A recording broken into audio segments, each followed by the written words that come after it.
We are live. This is the market update. This is the script has flipped market update. I am your host, Bill Noble. First, all the Bitcoin went out the door. Michael Saylor, BlackRock, everybody. Market makers then used Google FUD to try to push the market down. That worked for exactly 36 hours. Now, the script has flipped. Instead of trying to push altcoins down to try to get their Bitcoin back, they gave up on trying to get their Bitcoin back. We'll get it back eventually. In the meantime, we better get long altcoins. Which altcoins? The biggest ones, the fastest ones, and the ones with the most liquidity. So they couldn't get their Bitcoin back, and now they got to hedge. They got to buy indiscriminately, and they got to buy Web3 at the same time. So it's a coincidence, right? Big market makers need to buy fast-moving altcoins, period. Conveniently, that happens to match up with people investing in Web3. So you have hedge funds who need to invest in Web3. You have market makers in Bitcoin chasing anything that moves fast, aka Web3. And then investment banks eventually piling in to either DeFi or RWA. Wowza. This could get crazy. I can't remember the last time I went through Bitcoin, Ethereum, and Solana charts and had bullish chart after bullish chart after bullish chart to the point where it took me like an hour to organize the PowerPoint with my jaw open going, oh my God, especially when it comes to Ethereum. People are starting to say the quiet part out loud about inflation, debt, and the dollar. They must watch the show. Okay. This is going to have a monstrous impact on Ethereum. Ethereum does very well when either metals go up, the dollar goes lower, and even if the dollar isn't going lower yet, a dollar devaluation is at hand versus crypto, and that is being talked about. So it's not just the talking economics honeydew anymore. It's not just me. This is going to get out, and eventually it's going to wind up on the front page of the New York Times. And by the time that happens, ETH's going to be at 5,000. ETH could be at 7,000, right? If this really gets out of hand, say over the next month and a half, right? ETH with a 3 handle is a joke. It's a joke. So let me do you a favor. First, you may have paid the top. That's okay, especially if you're new. Don't worry about it. Then the market went down. Then you either got scared out or you didn't buy the dip. Don't worry about it. Don't start telling yourself you can't get involved. Don't start that, right? Because ETH hasn't done anything and Solana hasn't done anything in, 10 days or 2 weeks, right? Bitcoin under 100 is probably a great buy. Bitcoin's probably going to do nothing, right? Suppressed energy in Bitcoin just means, they're going to chase everything else. AKA, you could have a pop-up alt season for anywhere from 5 days to the whole rest of the year. And it hasn't even started yet. The privacy narrative is awake, okay? I have privacy people calling me. Right? The privacy narrative is awake. So there are multiple sectors here that could just go. And it feels like all buyers and no sellers. So please do not talk yourself out of this market. What you should be doing is listening to the fundamental analysts, okay, which we have, right? What are the coins that they like? And then, where is a decent technical spot to either jump in when it's sideways or, simply start to FOMO in and hope you can buy a pause, right? But at the end of the day, the Charles Schwab, ignore the noise, have some kind of exposure to the market.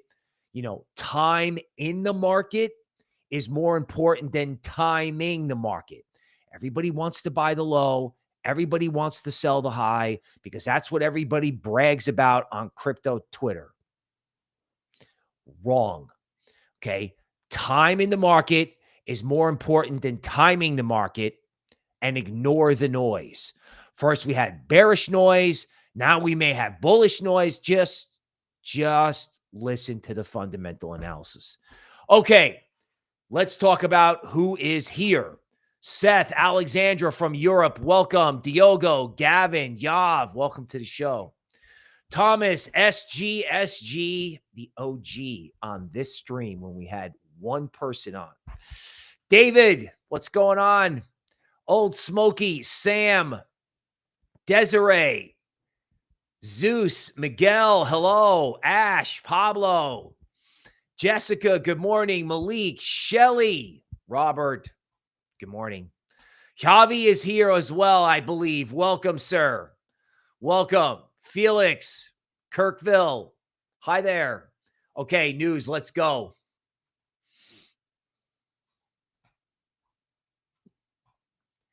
Fed dollar crisis warning spurs sudden 100K Bitcoin price surge.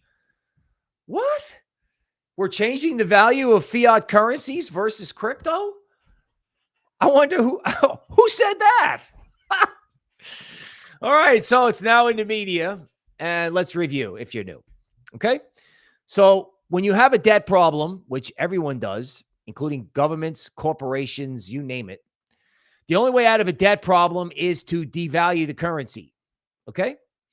Now, the only way to devalue fiat currency is versus a hard asset like gold or crypto. It actually started with gold last year. Everyone's forgotten about that. Okay, you can't devalue fiat versus fiat because nobody wants to go from the dollar to say something like the euro because that's problematic, right? Certainly no one wants to go to sterling because they've turned into East Germany, right? So there's nowhere to go. You normally, when you change the value of one currency, you do it versus another fiat currency. Well, we can't do that, obviously, right? But people haven't picked up on this yet, right? First, gold had to go up. Then everyone was like, okay, well, that's nice. That must be because of blah, blah, blah, blah. It was all wrong, right? Then we've got the gold guys hating on Bitcoin, not realizing that it's all the same trade. Then Bitcoin goes to 100K and somebody goes, wait a minute, does this have dollar implications? I'm like, yeah, bro, it does. And that's fine. Everyone's like, oh God, it's terrible. It's not terrible. It's necessary. And dollar downtrends are normal. Matter of fact, big ones are normal. This is probably going to be the third dollar downtrend in a series of 3 big dollar moves. One was 1985, 1987. The other one was like 2001 to 2005. This is going to be a multi-year dollar move. Now, a multi-year dollar move, that's legacy terms. In crypto terms, it's a multi-year Bitcoin move, which is so funny because everybody in crypto is like, oh my God, I need to buy it right now so I can dump it on somebody's head before it goes down 90%. Stop it. This is multi-year. I did something on the dollar index talking about 13 down quarters, 13 quarters where fiat has to fall versus both gold and Bitcoin. Like, for example, gold's going to $5,000. Who's talking about that? Nobody, because that's the twin move for Bitcoin. It's a twin move. They're going to go together. Right now, they kind of alternate, but it's all going to happen at once. And that's fine. Now, of course, it could get crazy. It could get wild, but there will be these BlackRock engineered FUD storms as directed by sovereigns to just try to slow it down and make sure it doesn't get out of control. Right? They don't mind big trends. They just don't want it to get out of hand. But hello, everybody, it's here. Right? Why are we here is going to drive a multi-year trend, right? Economics. I know, like I've been joking. I'm the guy with the economics book at the fraternity party, but this turns the fraternity party into something that either, goes till 2 a.m. and everyone crashes into like a festival or frankly, a period of happiness that lasts for a long time. Now, you are going to have bumps in 2025. You are going to understand why you need crypto. You are going to need crypto in a hard wallet and a hot wallet to pay for things at some point. But for right now, it's a chase. It's a simple, that's what a Santa rally is. It's a chase. It's economics and finance. The economics is the move versus fiat. The finance is Big players got to be long, period. End of story. ECB cuts rates by 25 basis points as expected, parentheses, because Europe is in a recession. Matter of fact, let me just type that in right now and reply, because Europe is in a recession.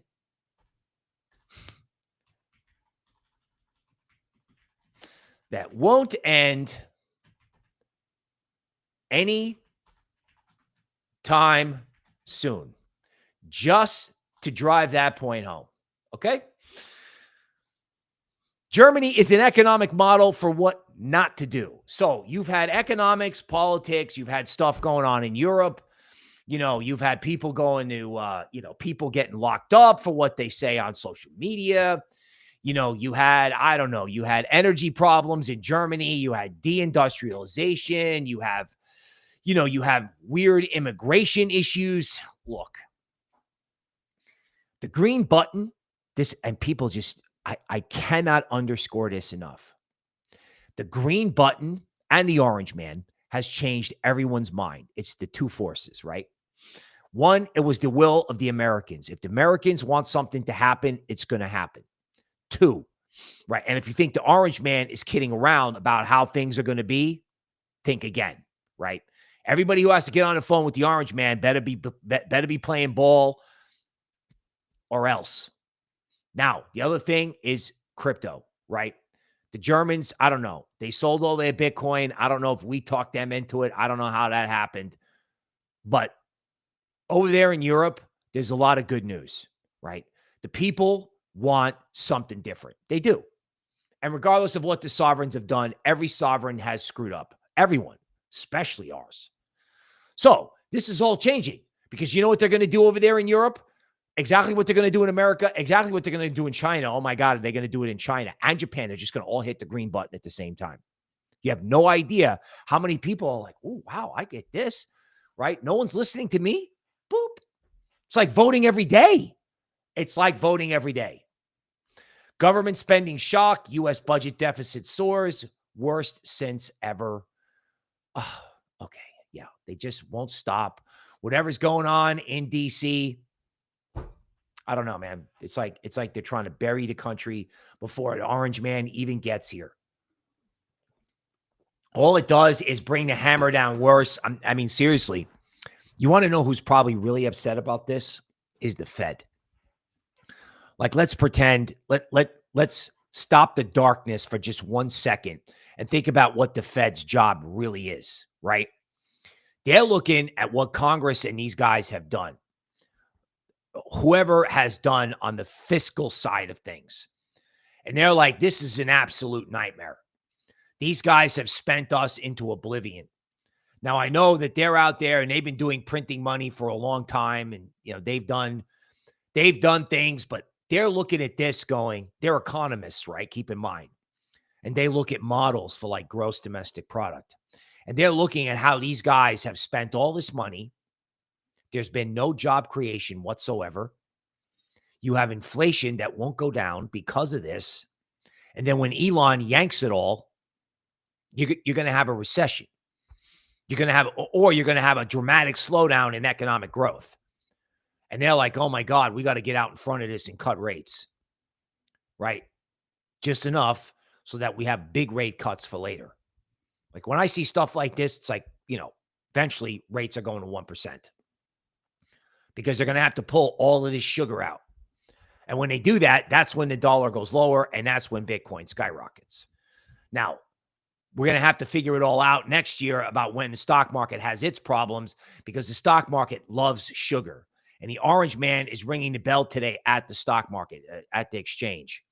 So watch out for sell the fact in equities. But in crypto, like I said, the money all has to move into Web3. As soon as the orange man rings that bell, I would be selling everything over in equities and buying the Bitcoin ETF. And if crypto dips off a sell the fact thing in equities, I would just wave that in too, right? Because they can only hit the market. I mean, in 2017, they could only hit the market for 5 days at one point. This, they can only hit it for 2. Bitcoin ETF ads appear on Alipay. What? China's largest payment app, promoting crypto investments with links to Coinbase's stock and ARC21 shares. Huh. The Chinese, right? What is going to happen when the Chinese get on, like they call it Alipay? I assume that's Alibaba. And what happens when this appears on WeChat? I used WeChat when I went to China. Right? Can you imagine what happens when all those people can go into their version of like PayPal, Instagram, Twitter, all in one, and can just go boop? You know what? And the Chinese didn't want it in the beginning. They kicked everybody out because it didn't fit the state control model. Now they're going to need the wealth effect because keep in mind, 25% of China's youth is unemployed. What are they going to do about that? They're going to have those people running out into the streets trying to overthrow the government, or are they going to get them home, hitting the green button so they can go and, get some food, get a job, or get some food, get a girl, do whatever. Do something constructive. Hacker exploits Dogecoin. Okay. So that's unfortunate, but my view on hacks and my view on exploits is this. If the hack doesn't make the coin go down, then the coin and the people and the programmers fix the exploit and the coin comes back stronger. So this will probably stop Dogecoin for a week. And then people will figure out after this thing is fixed that Dogecoin is too cheap.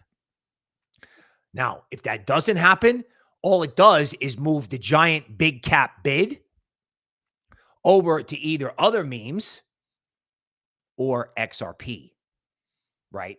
So if Dogecoin isn't going to get inflows, where are the inflows going to go? XRP. That's me. Okay, so 0.55% of Microsoft shareholders voted in favor of the Bitcoin investment proposal. Yes, you are all wrong. Are we afraid out there in Web 2? Is 100K Bitcoin spooking everybody? Is Uncle Sugar getting a little worried, a little squirming in his seat? You know how I like my Web 2? Humbled. That's how I like my Web 2. Humble, right? They're going to get humbled by what's going on here. Meanwhile, they're scrambling to figure out gaming. When you see this, you got to go, you got to figure it out. You got to ask the fundamental people. We have our own ideas. You know what? These gaming coins, no one has touched them. No one has talked about it. And when these guys start coming in, oh my goodness, they're going to start coming in. Because if they're not doing Bitcoin, they got to figure something out. Right? The shareholders in many ways did them a favor because they may not have a gaming strategy. And you know what? There's probably somebody out there going, wow, Microsoft is sitting around with its thumb up. It's, you know what? We're going to come out with a gaming strategy. We're going to come out with a blockchain gaming strategy. This could be virtual. I don't know what it means. Like whoever can make gaming assets. What about Star Atlas? What about all these gaming plays? Everyone's like, ooh, a Dino coin. It's not a Dino coin. It's stuff from the last cycle that got built that didn't get used. Right? Star Atlas, Alice. I don't know. Do a Perplexity search. Do a ChatGPT search. It's like, okay, name 10 gaming coins. Gala, that's Wendy O's coin. What is going to happen when these big Web 2 companies come in? Look at this. Communists say they're open to negotiations with the U.S. president on economics and trade. Hey, I got a great idea. Let's stop banning their apps. Let's stop fighting with each other. Let's trade. Let's cooperate. How about that? How about we stop fighting with each other, right? You know how I like my communists? It's just like I like my Web 2, humbled, right? Because the communists have never been right about anything ever. So let's all cooperate. Let's all have commerce. Let's solve human problems. This population thing, this debt problem, the debt problem, you think it's bad over here? Oh my God. We could have a whole separate stream about the debt problem over there, right? If you want to know about it, you got to follow a guy named Kyle Bass. Again, more macro hedge fund Armageddon stuff. Not interested in that. Stopped getting interested in that middle of last year. I was like, let's embrace the positive because what all these guys said, oh, it's going to be a meltdown. Everything's going to blow up and hedge funds love that stuff. And I love that stuff too. But blow up means now is a new word. It's crypto. It's the digital asset realm. You imagine when these guys start cooperating, because they're going to cooperate, right? Because we all got the same problem. We all got the same problem. El Salvador eyes crypto partnership with 25 plus nations. Hey, I got a great idea. Let's cooperate. Right? Everyone thought, I said, you hit the green button, you change humanity. You hit the green button, you change humanity. It's like voting every day. Now we have the orange man embracing digital assets. We expect something like 250K for Bitcoin in 2025, says the suits. Right? That's fun strat. He's pretty smart, by the way. That's pretty smart. Like this guy. This guy was one of the original people. This guy made his name by bull posting Bitcoin when it was crashing in 2018. He had some huge upside price target, right, for Bitcoin in 2018, and he wouldn't change it. It was the greatest PR strategy ever. He's like, yeah, I think Bitcoin should be at 15,000. Bitcoin went from 8,000 to 6,000 to 4,000 to 3,000. He's like, are you changing your price target yet? He's like, nope. I still think at the end of the year, we're going to be at what? Now, of course, it was obvious. There was like a Bitcoin miner crisis and it was a liquidation event. That was like a baby FTX, but he was on TV every day going, I'm not changing my price target. It was genius. He just sat there and said, you know what? I'm not changing my price target. And everyone laughed at him and he got famous. And then Bitcoin turned around next year and went from 3,000 to 13,000. And again, nobody thought that was going to happen at all. Like I was working for Charlie Shrem. Like this is a great story, right? So Bitcoin goes from 3 to 7. Or no, Bitcoin is at 3, I think. And someone calls up the boss and is like, and the boss calls me up and goes, okay, what kind of analysis you got on a Bitcoin price target? This is how bearish people were. And I'm like, dude, this is going to 13. And of course, they thought I was out of my mind, right? They thought I was out of my mind. He's like, all right, I'll tell him 7. So this is what happens, right? Like Charlie used to tell us, and he was right. If you get Bitcoin under 10K, you're set for life. And he was right. But at the time, things were so bearish that everyone was afraid to say it was going to go up a lot. And this guy was one of the dudes. So this guy thinks it's going to 250K. I suggest you listen, right? Okay, so something's going on with Doge. Doge is undergoing a serious analysis of wasteful and burdensome regulation and is looking for public feedback. Okay? Yeah. So if you're a bureaucrat and you sent an email and that email hurts commerce, business, or heaven forbid is some sort of like, nefarious or, I don't know, not friendly to American people or the Constitution, guess what? You are going to have a serious, serious problem. And even though everyone is cheering this on, I'm telling you, this is going to be dramatic when they act. Like I said, people in polyester suits that don't fit, carrying boxes out, crying. Because I've seen this at Wall Street in 2008.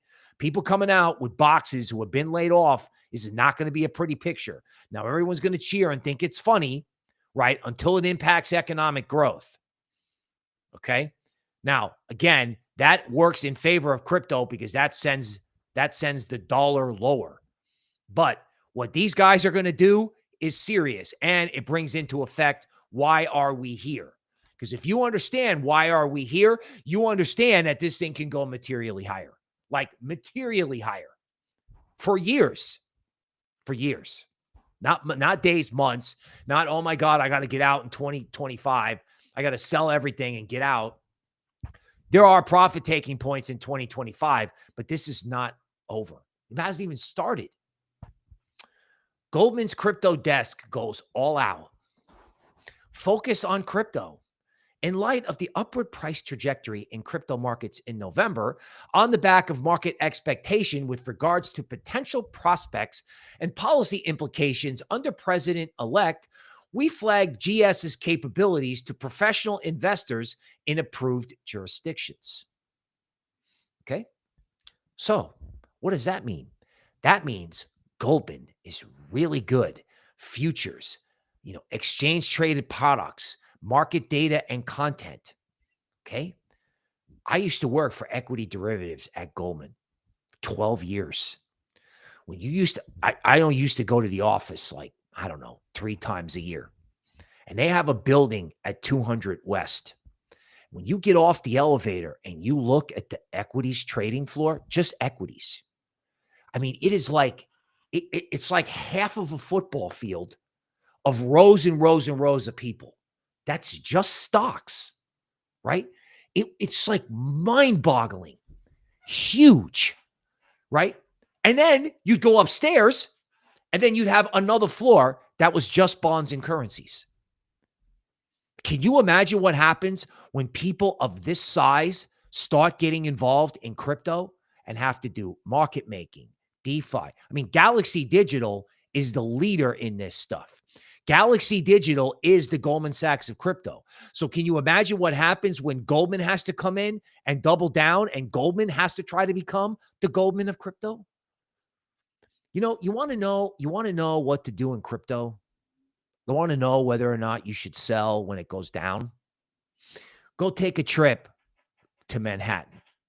Like, not Google Earth. I mean, I know you can't do this, but I mean, if you happen to live in New York City, take the subway to downtown Manhattan and go walk around and go see the size of the buildings. Go to 200 West, right? Just stand there and go look at it down at Battery Park City. You'd be like, this epic monster machine is coming into crypto just now. They're just getting here, right? And they're going to set up huge desks, huge operations, huge market-making efforts, right? They're going to build products for clients where they can make sophisticated derivatives bets, right? When the insurance companies and the mutual funds and all these people go to get involved, they're going to be coming through Galaxy Digital. They're going to be coming through Goldman. They're going to be coming in through everybody. It's that huge. And they're coming in through all these little itty bitty coins like Avalanche. You know, it's like these things like, I don't know, it's worth a couple billion, please. Okay. Meanwhile, back at the meme coin ranch, Rizmas, Mudang, Chill Guy, all having fun. We liked Rizmas, right? So having fun at Christmas, having fun in meme coins, having fun. Little people out there going, you know what? I want a different currency. Orange Man's DeFi project. Anybody remember laughing at that? Ha! Who's laughing now? The Orange Man. Yeah, they're like, hey, you know what? We could get in on this game. Right? Everyone's buying Bitcoin, so we're going to buy ETH, Chainlink, and Aave. I'm like, oh my God. I'm so vindicated. I love these guys. You know what I'm saying? Like, they're going to be like, you know what? We're going to buy this before Wall Street does. Bitcoin bounces back 100K as XRP, Dogecoin, and Solana lead the rebound. Watch out in XRP and Solana. People are underinvested and thinking it can't go up anymore. Everybody is long memes and short Solana. They're not short Solana, but they don't own enough Solana because they can't dump the Solana fast enough to get over into meme coins. I get it. But, you know, a lot of guys think Solana 750. I think Solana 400 would just blow people's minds, right? Solana 400 and ETH 7K, right? That gets everybody thinking about Solana 500 or Solana 1,000. ETH 7K gets people thinking about ETH 10K, right? It's reflexivity, right? These price targets get people thinking, just like 100K Bitcoin is like, you know what? I think we're doing a currency change here. Oh, really? We've been doing a currency change since 50K. Past 48 hours, BlackRock and Fidelity bought over 500 million Bitcoin. I like these like little graphs. Do you need them? Do you? Not really. Not really, man. I mean, it's a good service. I get it, but you don't need it. Like the big players, they're just going to keep buying it because they know what this is. They know that this is a multi-year uptrend, and they're just going to pile in and pile in and pile in. And then after that, they're going to send notes to retail saying, you should pile in. That's what they do, right? They're just basically saying, you know what? We need to get all this stuff on hand before we announce to our people that they need to come in, and then we'll have the crypto on hand when everyone piles into the ETF. They're trying to service their customers, right? They want their customers to invest in this because they know what's going to happen with currencies, period. Okay. So if the Orange Man wants to, stop inflation, the first thing he needs to do is get more homes built. Yeah, and stop BlackRock from buying all the houses. So that phone call is going to get made, right? That phone call is going to get made. Guys, knock it off, right? Or they're going to pass something to stop them from doing it. Either way, I think all it takes is a phone call, right? BlackRock and all these big investment houses need to stop hoovering up single family homes with cash, turning us all into renters and serfs. You know what I'm saying? And that's going to end. Because again, if you think the orange man is playing around, this is a Kennedy thing. You know what I'm saying? Like 3% mortgages with special bonds so young people can get involved. So buy some Bitcoin, get a special mortgage, build everything you can, which is very orange man, and get these guys to stop hoovering up houses with cash. Stop it. It's going to happen. Someone swept 20 pudgy penguins. Wait, what? Pudgy penguins is winner take all? Oh, they must watch the show. People, forget about this. This is like all these hedge funds, all these investment firms like, oh my God, we got to get this on our books. This is like what's called preferred stock. It's like a special kind of participation in the ecosystem. Pudgy penguins NFTs, right? I figured this out last night. Like, who's going to get priority on a pudgy IPO? Think about this for a second. Like, who's going to be the first people in on the IPO? The NFT holders, right? So they have the NFTs. They issue pudgy money. Pudgy coin. I didn't even know it was out, to be honest with you. I thought it was coming out later. Pudgy coin, up only. That's going right to $1 billion, in my opinion. Right? Because it's all undervalued, because they're the only people who have figured out physical and digital. I saw a demonstration of phygital, a silly one, right?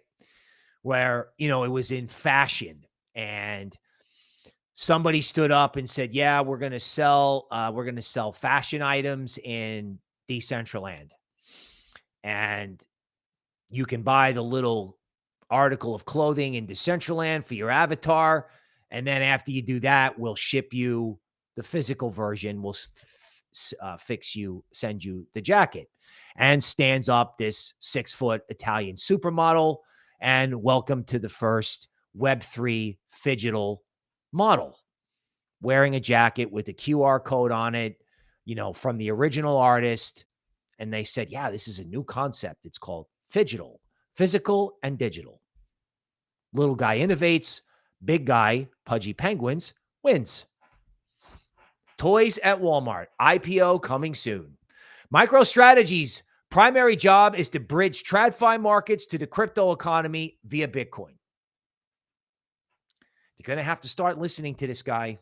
They are, right? You're buying, whoever you are out there, you're buying Bitcoin. And what Mike is really trying to do is find a strategic partner to build on top of Bitcoin, because I'm sure that's a huge undertaking, right? They need a privacy layer. They need DeFi. They need a yield curve, right? Mike gets this. This is what they're trying to tell you here.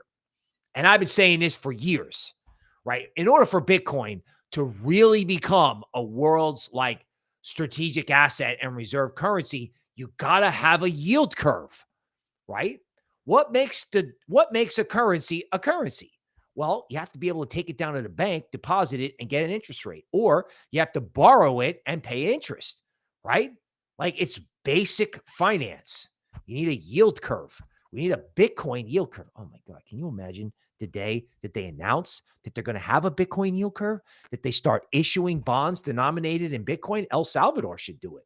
But I don't know. Maybe they need the TradFi investment banks on board in order to do that kind of stuff. And when they do, forget about it. Bitcoin's going to go up $25,000 in one day, the day that they issue a bond in Bitcoin. I'm telling you. Okay, Backpack integrates Sui blockchain for enhanced user experience. Most of these layer 1 blockchains, everyone thinks it's just Sui. It's not. It's Sui, it's Aptos, it's SEI. These have made its run. Coins that have not caught up yet, Avalanche, Phantom, right? Name a layer 1. Everyone wants to dump Near, Crazy.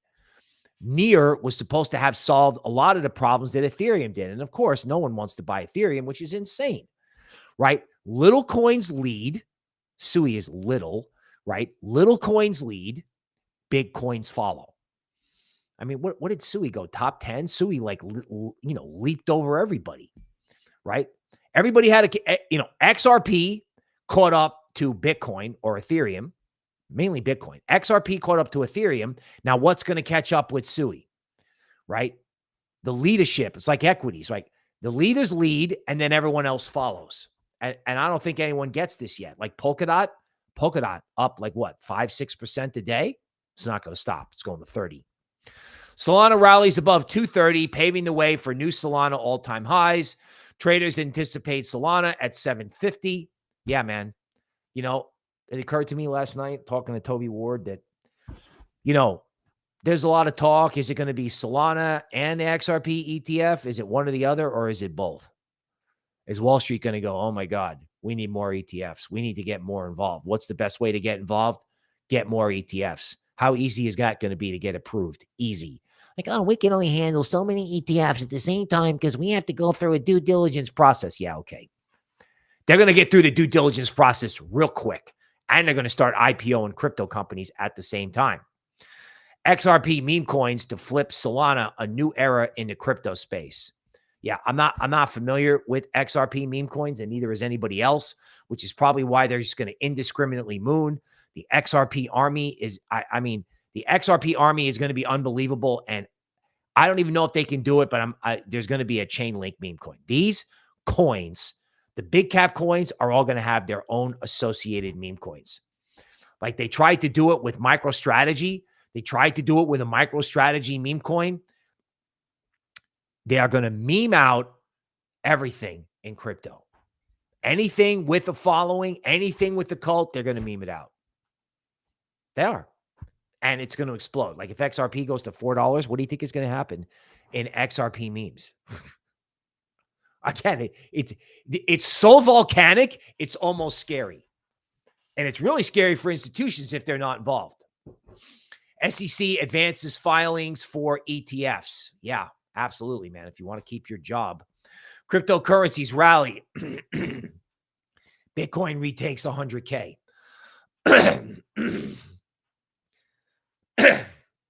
Excuse me. I don't know why anybody thinks Bitcoin at 100K is expensive. It's not. It's not. No one cares. Market makers don't care. They got to get it back. That's all they care about. Pundits say XRP will retire a lot of people. That could be true. That could be true. You could have insanity. And the funny thing is, right, the funny thing about this article is that a lot of people think retirement is in memes.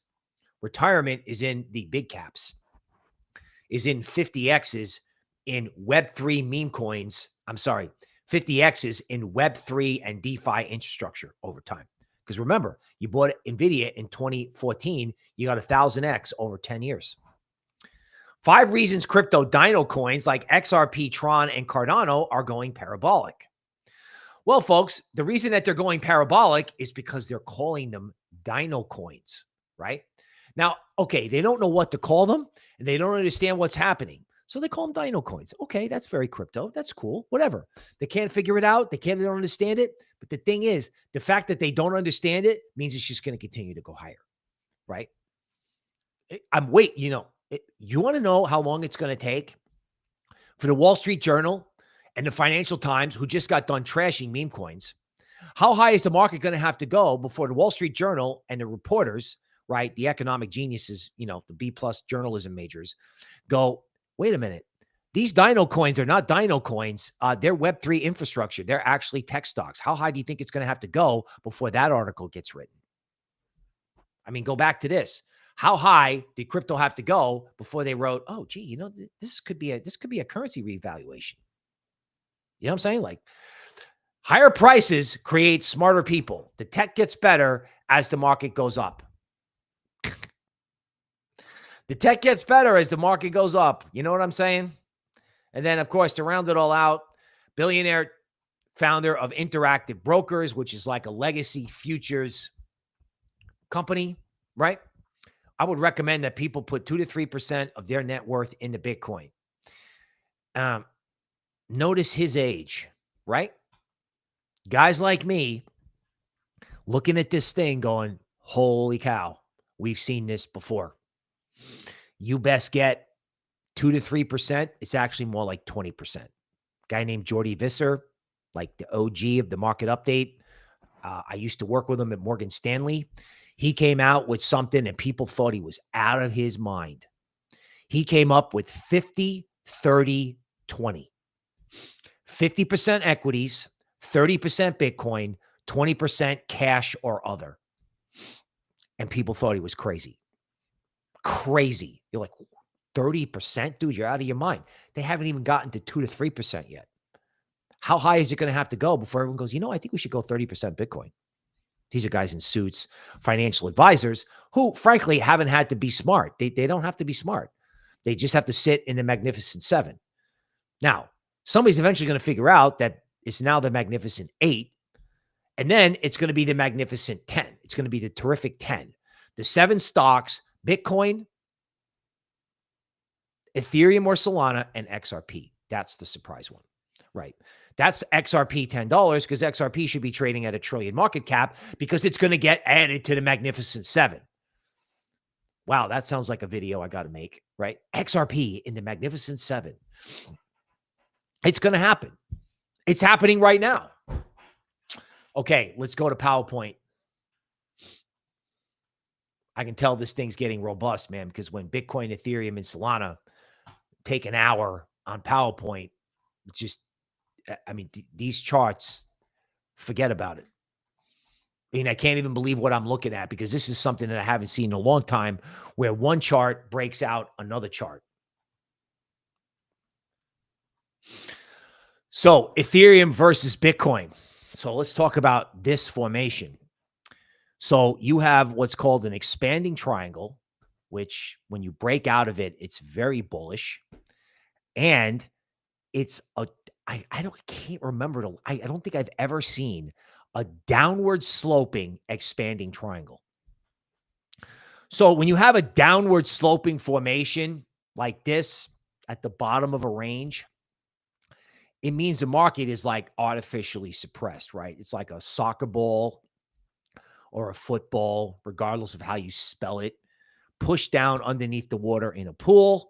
Then when you let go of it, it not only pops to the surface, but it pops above the surface because this is inflated thing that's being artificially pushed down. So when it pops up, it pops above the surface and you get a huge splash. ETH versus Bitcoin breaks out of this thing. This is not even near equilibrium. ETH versus Bitcoin was at a discount zone with everyone giving up like 3 weeks ago. Nothing has happened in Ethereum. Nothing. This has been left by the side of the road. And you have this absurdly bullish formation on ETH versus Bitcoin. Now, taking a break from that and going to XRP. So these DeMark signals are not necessarily friendly. They're not terrible, but they're not great. But XRP just sits on this moving average. You don't think people see this moving average? And this is like from Tom DeMark, right? This is not like off-the-shelf trading view stuff. Institutions look at DeMark. This thing just sits here. This is called a bird on a wire getting ready to fly, right? They can't take XRP down below like $2.30. Forget about it. The upside target is 286, and it's already been there. It's already been there. Like if XRP sits on this moving average and doesn't go down when it turns around and goes up, the upside target is fill in the blank. The XRP army, the general public, people are just like, oh, this is $2? People are like, oh, I can't buy this. It's up 400%. Dude, if it was a meme coin, you would buy it up 400%. If this was Ski Mask Dog, you would buy it. You would. Or if it was like, a meme coin on Solana, you'd be like, oh, yeah, I'm all over this. Folks, this is a meme coin. This is a meme coin for American money. This is a meme coin for Web3. This is a meme coin. Watch out. Bitcoin. Okay. So Bitcoin sitting here. This was a top. This is confusing. But the thing is, Bitcoin is not going down. Bitcoin is just going sideways. And when Bitcoin goes sideways, just like it did here, it eventually goes up. When is it going to go up? I don't know. Maybe this is the final Christmas thing. Maybe this happens 5 days before Christmas when everyone's like, yeah, it'll go to 125 next year, but Bitcoin's not the thing. It'll be Web3. Watch. You know when everyone will start talking about Web3? After all coins have gone up. And everyone will go, yeah, Bitcoin will go up later. Okay. Yeah, Bitcoin's probably going to go up, but it's probably not going to be until the middle of the month. Meanwhile, they're going to moon all these altcoins. It's unbelievable. And then after the altcoins get moving, you're going to literally wake up one day and it's going to be at 115 because they still hopelessly short this thing. And Michael Saylor is just going to, they're just going to keep pressing. They're going to keep pressing. And if they got a target of 250, like when Michael Saylor tells you it's going to 250, this thing could be at, I don't know, this thing could be much higher. People make annual price targets and the market goes there. It's like a bug to a light. Oh, the annual upside price target for Bitcoin is 250K. Okay. And the market just says, all right, let's go there now. Let's go there now. And people are like, oh, you're out of your mind. Okay. I've been out of my mind since, telling people to buy Bitcoin and not sell on that crash in August. Oh my God. Oh my God. Oh my God. I can't stop saying it. Bitcoin on a daily chart, Lux Algo buy signal was like 5 days ago. But Bitcoin is just approaching the top of a formation that if it breaks out of it, it could go parabolic. That's 110. These accumulation cones are everywhere, right? It's everywhere. And if the market breaks out of the upside, they're definitely going to attack the top. And the longer it takes to attack the top, the higher the top's going to be because it's an upward sloping line. So at a minimum, every day that goes by, the top of the formation moves higher. So if it takes a week and a half for Bitcoin to get moving, it just moves the upside target higher. And then obviously, if it breaks out of these things, forget about it. It just goes. And it's these formations are everywhere. So you have a 4-hour chart and Bitcoin was at the bottom of a formation on the 4-hour chart with a strong Lux Algo buy signal. So again, the daily chart, the intraday chart, all points to 100 and something eventually. Solana, A, B, C. So Solana has been doing a sideways, simple correction, textbook perfect, right? Nobody is thinking about $300 Solana. And even less people are thinking about $400 Solana. Once upon a time, when ETH broke out above 175, it went to 400. I have no idea why anybody would think it's different in Solana. Seriously. How long is it going to take for institutions to go, well, there's the pump.fund thing, which kind of slowed everything down.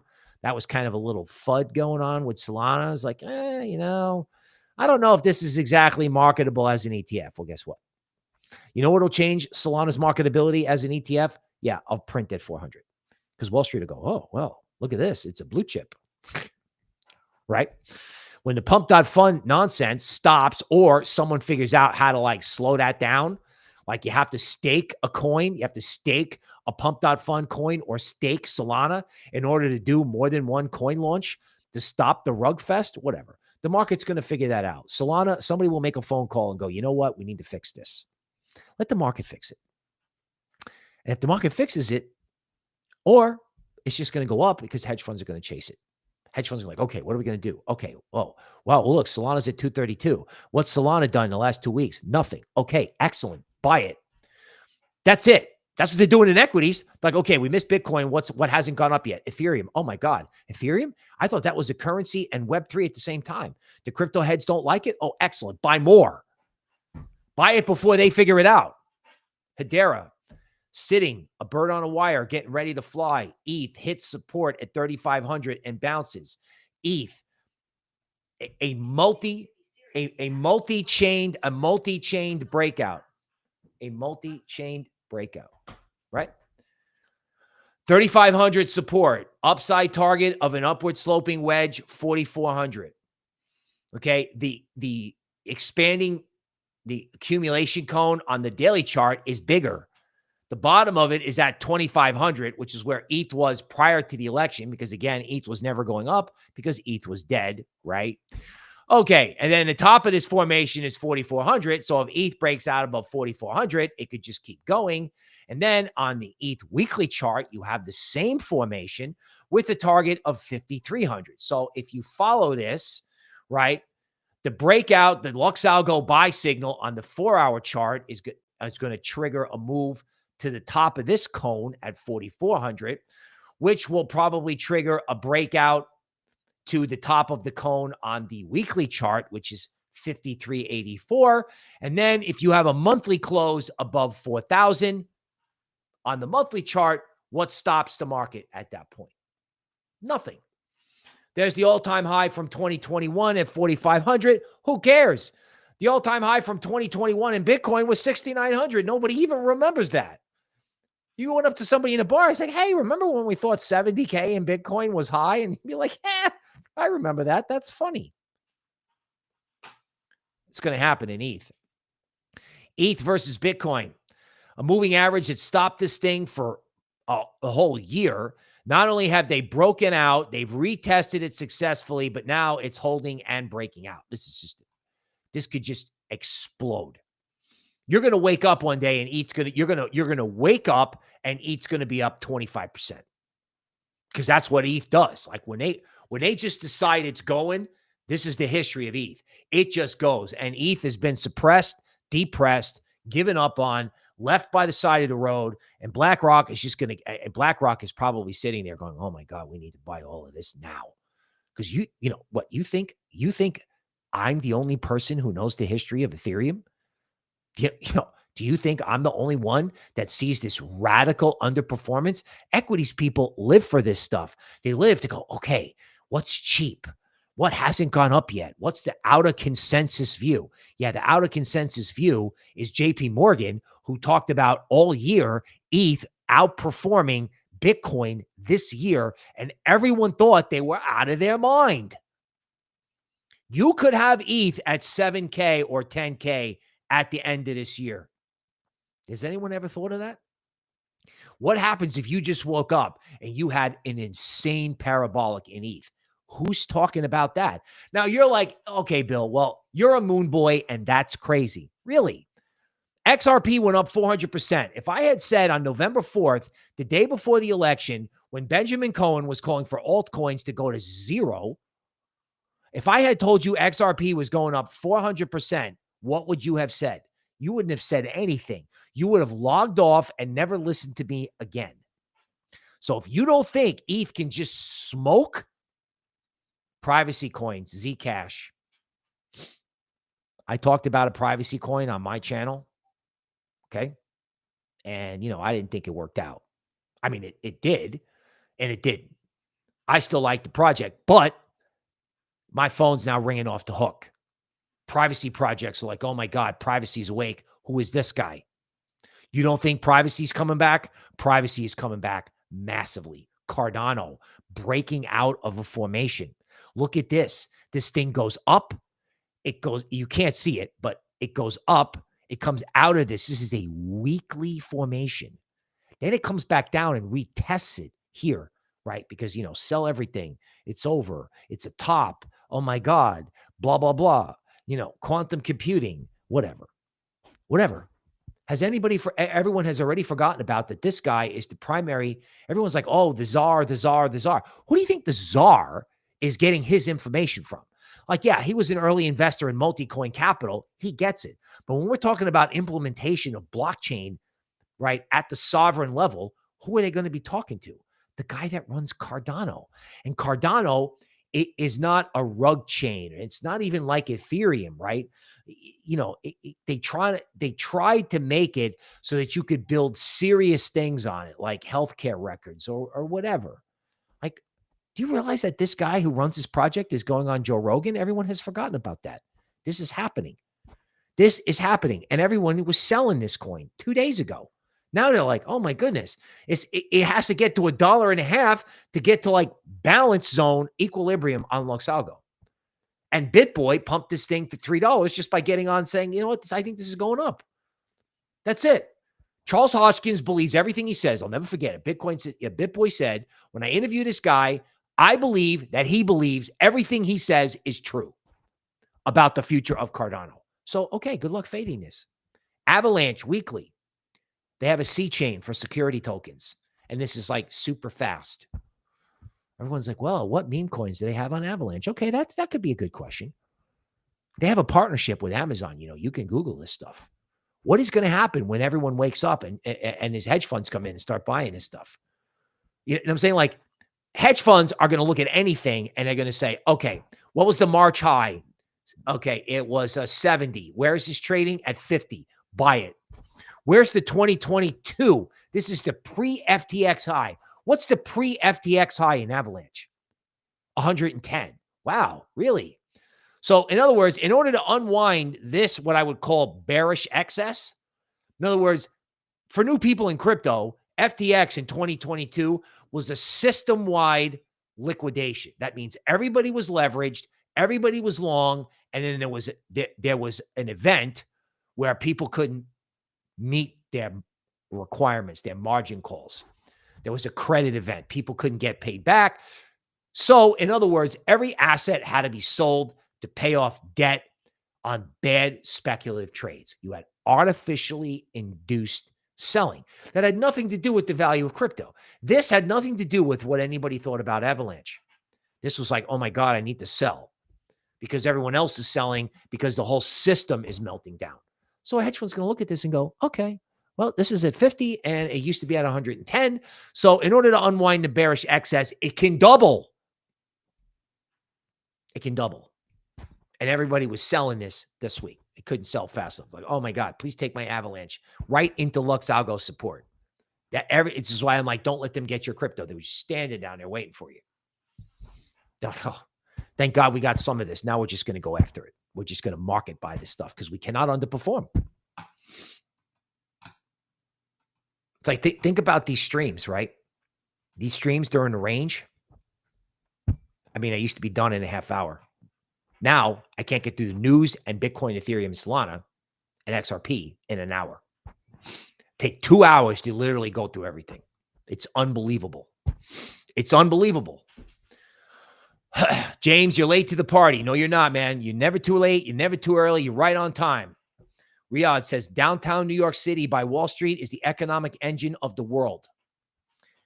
I used to take the subway the PATH train from New Jersey, and we all used to stand up when the train came into the World Trade Center.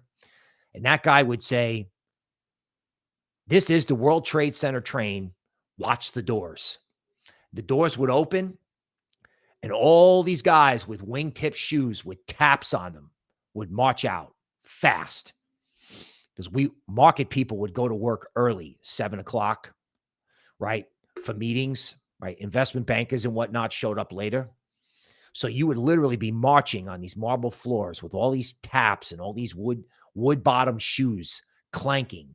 Everybody going to get a copy of the Wall Street Journal, marching, and the doors of the Trade Center would open and it would be like bugs. Like everybody would just scatter, run into their office. I couldn't get to the office fast enough. I was like, oh my God, I'm in the market. We are making the market today. We are going to make the market today. People are going to pick up the newspaper tomorrow and they're going to read about what I did today. You want to know how to get a job at a place like Goldman Sachs? Back in 2004, you know what the guy told me? And I had this down, so I was fine. He was like, we want passion for markets. Passion for markets, right? That's what crypto is. You have passion for the market. So anybody who thinks that they're late, not at all. You're good. You're good. TrueFi chart.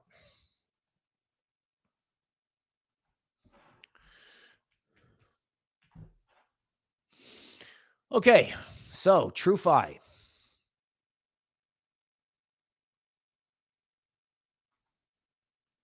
Okay, so True Finance.